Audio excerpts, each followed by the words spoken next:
J'ai une question pour vous. Il reste quoi d'un voyage quand il dure suffisamment longtemps pour devenir normal ? À ce moment-là, ça faisait 8 mois passés que j'avais pas mis les pieds à la maison. Et le hasard a voulu que le moment où je commençais à regarder derrière moi soit aussi le moment où quelqu'un d'autre regardait droit devant.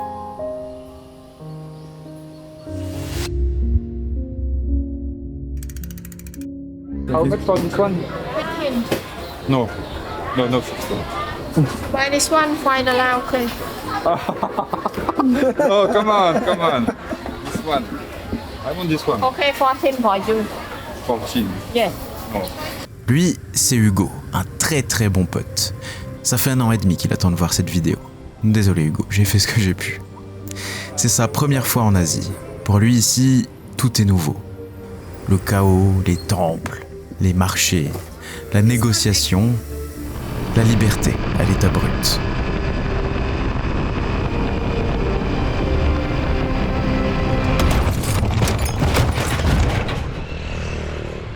Et ça, c'est moi. Eh ben ce qu'on ferait pas pour avoir des belles images, hein. Changer d'environnement tous les quelques jours, c'était devenu mon quotidien. Le plaisir et l'envie de continuer à explorer étaient toujours là, mais l'excitation avait clairement perdu en intensité. C'est ma première fois au Cambodge, mais ça fait longtemps que j'ai mes repères dans la région. Je me sens plus vraiment étranger ici. J'ai l'horrible impression de sonner comme un ingrat, mais c'est tellement pas le cas. L'Asie, pour moi, c'est le continent le plus extraordinaire. Il y a tout en Asie, toutes les langues, tous les climats, toutes les religions, tous les paysages. C'est pas de la lassitude que je ressens, c'est un changement de dimension, un changement de paradigme. Cette sensation à la fois gratifiante et un peu triste qu'on s'habitue et qu'on s'adapte à tout, même à l'extraordinaire. Alors Hugo, le Cambodge, ses premières impressions là? Franchement, très bien. Super des paysans. Je connaissais pas du tout. Je connaissais même pas l'Asie en fait. Et archi lourd. Archi lourd. Ouais, super lourd. Ouais. Là, on est dans un magnifique 5 étoiles avec air conditional. Et non, c'est super beau. Je kiffe. Voilà. Et toi, Yann? Parfait. Alors moi comme d'hab, moi je suis bien. Hein. C'est bien. Ouais, c'est ma région ici. C'est au top là. C'est un peu asiatique je crois. Ah ouais.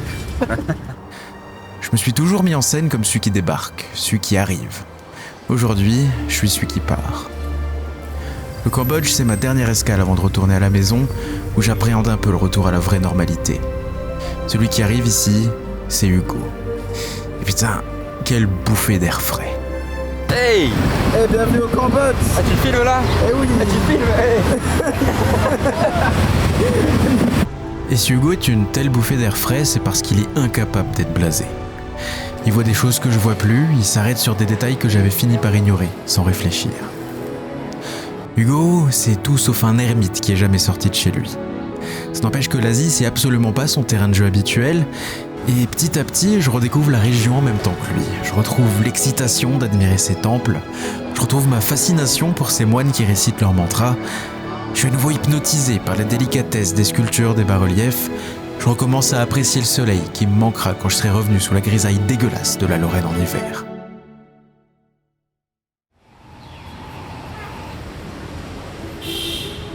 Hugo, au-delà de ses qualités de compagnon de voyage, il vient apporter un peu de maison à l'autre bout du monde.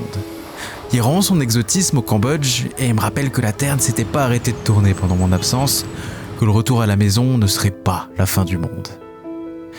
Il y a eu plein de moments au cours de ces derniers mois où j'aurais apprécié avoir plus de compagnie. Je crois malgré tout qu'Hugo il est arrivé pile au bon moment. Et Hugo va encore être dans genre 20 minutes. Yes. J'espère que... Imagine c'est nul. Arrête de dire ça. Tout ce qu'on a fait pour venir ici. Ça va être incroyable. Genre c'est une vieille cabane dans la forêt. Il est 4h du mat déjà. Imagine on s'est levé pour 3 cailloux superposés. Non, c'est impossible. Ça va être ouf. Tu vas voir le lever de soleil, ça va juste faire un vieux contre-jour derrière la bicoque. On va rien voir. Non, ça va être trop bien. Je suis sûr de... Je pense. J'espère juste que le tuk-tuk nous a pas oubliés, hein, parce que... Il doit être quelle heure là? 4h15. En général, quand il y a du fric à se faire, ils oublient pas. On s'est couché. Il était quelle heure? 22h? Ouais. Putain, non même pas, 23h. 5 heures de sommeil. Allez, On s'est pas levé pour rien, Yann. Tout ça pour la bicoque dans la forêt. Arrête de dire ça. Et là, c'est ce qu'encore vague veut dire en khmer, c'est dire bicoque dans la forêt, je crois. T'es sûr de ça 40%. Mais avec ses pourcentages à chaque fois.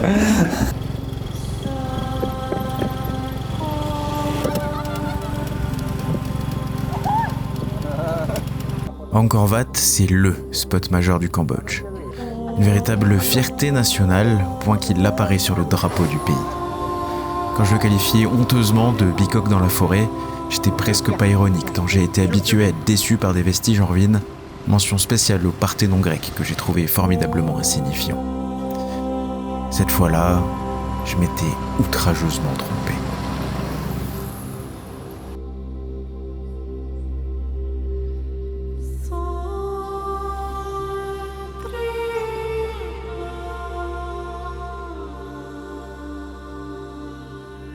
Il y a un truc dans les endroits très hypés, survendus, surcotés comme ici. Le problème c'est qu'on est souvent déçus parce qu'on se rend compte que la réalité elle est pas aussi bien que les photos qu'on voit sur internet. Là, je dirais que c'est pas le cas ici, c'est vraiment ouf.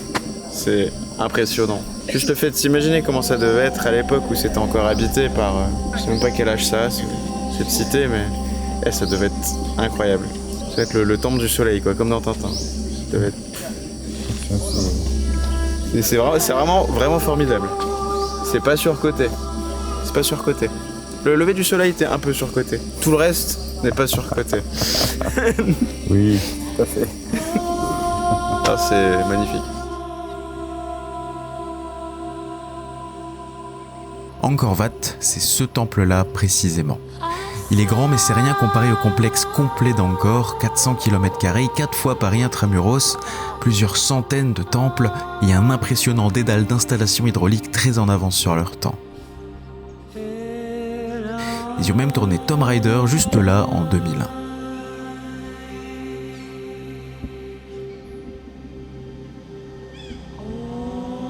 Angkor dans son ensemble, c'est absolument colossal.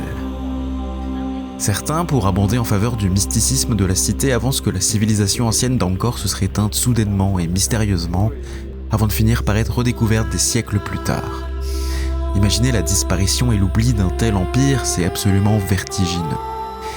Sauf que, c'est pas le cas. C'est des transformations religieuses, des changements politiques, des sécheresses suivies de moussons exceptionnels qui ont précipité le déclin de la dernière capitale de l'Empire Khmer. Angkor n'a donc jamais été totalement oublié, mais plutôt délaissé pendant des siècles. Sa préservation a repris à l'époque coloniale début 20e et l'État cambodgien continue aujourd'hui de prendre grand soin de son joyau. Et cet endroit, il fait étrangement écho à la relation que j'entretiens avec Hugo. On s'est rapprochés il y a quelques années quand je pataugeais inextricablement dans ma propre merde, pendant la traversée d'une très mauvaise passe en somme dont je voyais pas le bout. Il m'a pas aidé à m'en sortir en venant chialer sur mon épaule ou en jouant les sauveurs. Il a contribué à un déclic plus simple. Il m'a fait comprendre que rien n'est vraiment permanent. Et encore, c'est une allégorie de l'impermanence. Si une civilisation si prospère a pu décliner à ce point, il y a fort à parier que les périodes difficiles finiront par se dissiper elles aussi.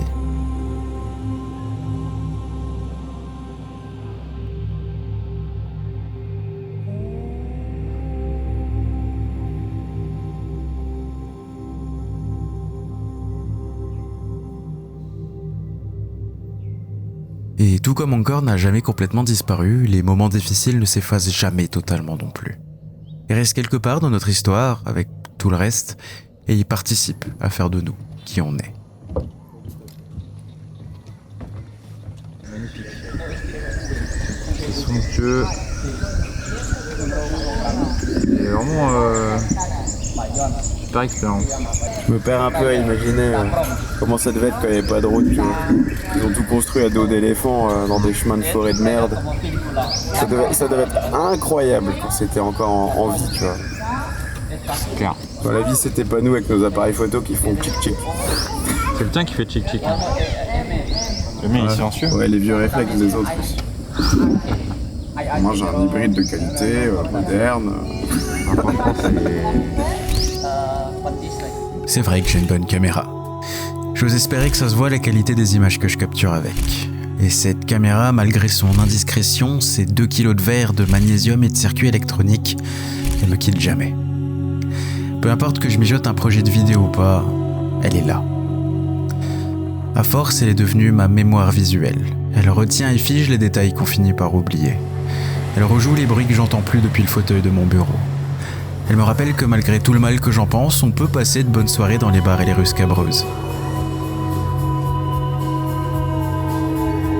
Elle m'a aussi permis d'apprendre que ces deux oiseaux que je vous ai montrés au début sont des calao à gorge claire et que c'est très rare d'en voir en liberté au Cambodge, et surtout en ville. Et elle m'a aussi rappelé cette vanne digne du Bourbistan Comedy Club. Allez, viens voir. Les gars, il y a l'opéra de Sydney au chiottes.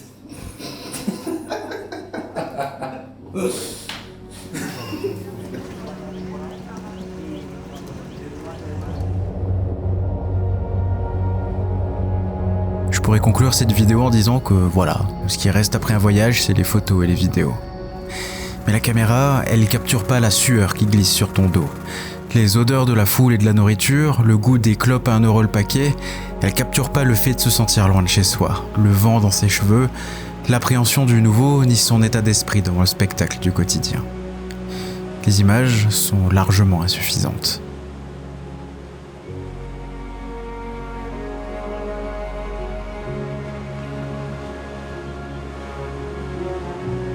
Quand on passe autant de temps à vivre l'aventure à travers un capteur d'appareil photo, on met aussi une barrière entre soi et les expériences. On passe parfois des heures par jour à chercher le meilleur cadre, celui qui embellira une réalité qui au-delà de ça n'en a souvent même pas besoin. Certains trouvent ça dommage, ça m'arrive de le penser aussi, mais j'ai fait mon choix, et je me vois pas partir sans ma caméra.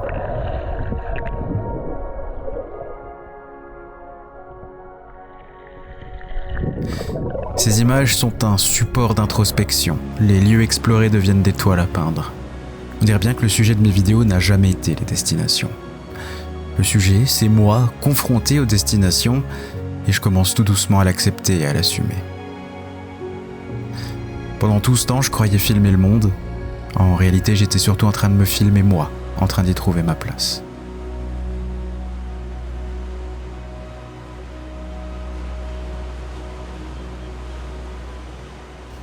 Rec. Je suis net? Ouais. Et Hugo, tu trouves pas, genre l'eau elle est un peu chiante, il y a du plancton dedans, mec? Ça Ouais, mais alors il y a des trucs qui piquent, mais je sais pas si c'est vraiment le plancton. Hein. Ça te bouffe de partout, j'ai l'impression que c'est de la kézak, c'est de la badoie. Je suis pas sûr que ce soit. Je sais que c'est des petites bêtes, mais vu qu'il y a beaucoup de plancton ici, je me sens tout soupçonne. pétillant dans le mauvais sens du terme. C'est désagréable. Mais l'eau elle est incroyable.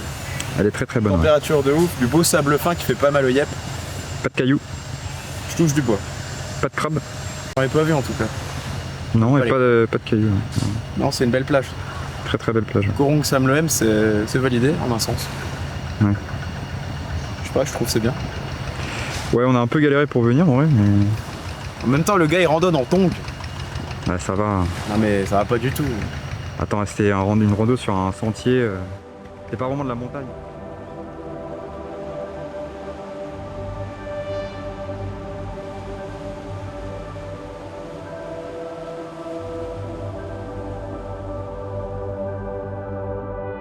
Je réfléchis tout le temps, souvent beaucoup trop. J'aime pas quand les choses m'échappent. J'aime comprendre, j'aime analyser. Je me berce de l'illusion qu'un jour j'aurai tout compris et que je pourrai tout résoudre comme une équation. Ça arrivera sûrement jamais. Et c'est peut-être pas plus mal. Peut-être qu'il y a des choses qui perdent toute leur valeur à partir du moment où on essaye de les décortiquer.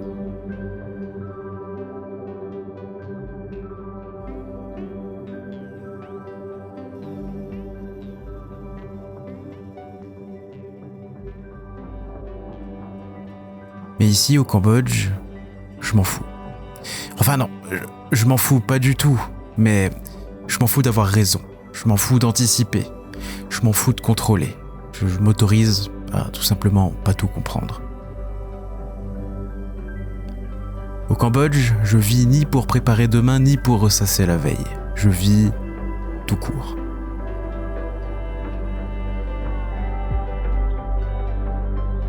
Je sais pertinemment que ma vision de la vie ici est déformée par le prisme de ma vie en France, mais quand je revois ces images, je me dis pas pour autant que le Cambodge est un paradis. Je me rappelle simplement qu'il existe des endroits où j'arrive, temporairement, à enfin être en paix avec le fait de pas pouvoir tout expliquer.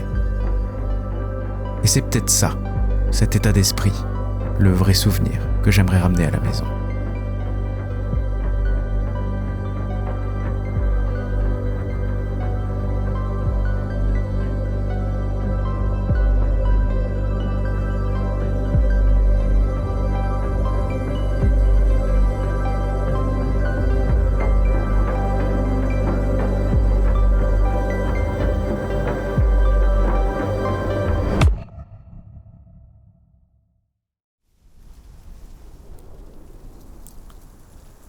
Je suis pas vraiment triste d'être rentré, mais je suis pas soulagé non plus. J'ai froid. J'avais 28 ans quand j'ai envisagé ce projet pour la première fois. J'en aurai 32 quand cette vidéo sortira. Je ressens de la fierté d'avoir mené à terme un projet aussi ambitieux, mais surtout du vide.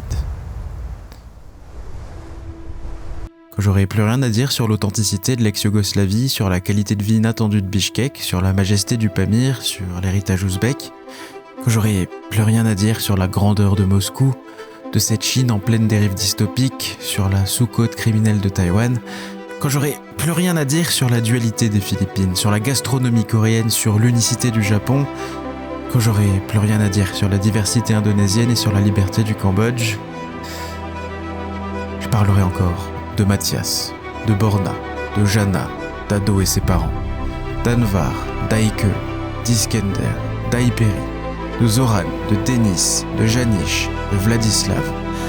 Je parlerai encore de Tania, de Julie, d'Irina, de Victor, de Tonton Wani, de Tsuju, de Hu, de Shue, de Jay, de Steven, de ma cousine Jeanne, de l'inspecteur. Je parlerai encore d'Alexandre, je parlerai encore de Tonton Steve, je parlerai encore d'Hugo et je parlerai encore de Rosa.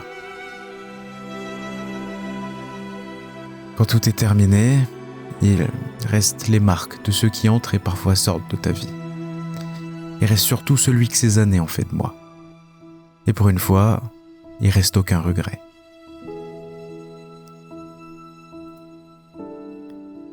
Le projet Balthazar ne s'est pas contenté de raconter le monde. Il a retracé l'évolution d'un anonyme qui s'est donné les moyens de ses ambitions. Il raconte surtout l'histoire de quelqu'un qui, à force de vouloir tout comprendre, a fini par apprendre à vivre avec les questions qui resteront sans réponse.